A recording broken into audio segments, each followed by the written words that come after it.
Alright, bana, leo hii nataka nikusanue kila kitu ambacho kinaendelea kuhusiana na msanii ambaye aliweza kujiunga na WCB Wasafi na mwingine Lavalava. Unapoweza kusikiliza sauti za Bongo Flava bana, kwa sasa hivi hauwezi kupuuzia kabisa mmoja wa wasanii ambao wameleta mabadiliko makubwa kwenye muziki wa Tanzania, na mzungumzia Lavalava. Aliyejulikana kwa sauti yake ya kipekee kwa mtindo wa baibuda, Lavalava amekuwa mmoja wa wasanii wakubwa kwenye lebo maarufu ya WCB Wasafi chini ya umiliki wa Diamond Platnumz, na kuanzia alipoweza kuja rasmi na Wasafi mwaka 2017, Lavalava ameweza kujizolea umaarufu mkubwa kupitia nyimbo kama Saula, Ngari Ngari, Habibi, Tajiri, lakini na nyingine nyingi sana ambazo ziliweza kuwa nyimbo ambazo zinasikilizwa sana Tanzania, Kenya na nje ya Tanzania. Nakumbuka kuna habari moja nilitengeneza ili trend sana Madagascar. I don't know kama jamaa kufika Madagascar au sio bana. Kwa hiyo ni miongoni mwa wasanii ambao kwenye muziki wa Tanzania wana heshima zake kubwa sana, lakini ni miongoni mwa wasanii ambao safari yake ya muziki ilianzia Bunju, Dar es Salaam, na baada ya kupata mafunzo ya muziki THT aliweza kujiunga na WCB Wasafi, ambapo alianza kuonyesha kipaji chake na ulimwengu kaweza kumtambua. Ingawa amekuwa na changamoto za maisha binafsi, Lavalava ameweza kudumisha umaarufu wake na kuendelea kutoa muziki wenye ubunifu na kushirikiana na mastaa wakubwa kama Diamond Platnumz, Harmonize,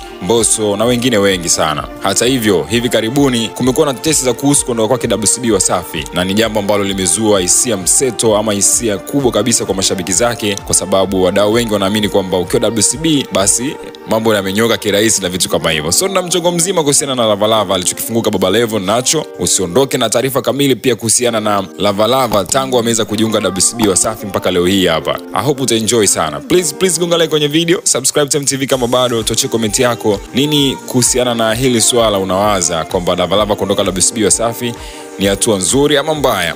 Top comment yako tuweze kuona wangapi wanawaza nini, utakuwa umeweza kutisha kinoma noma. Hii ni Tem TV.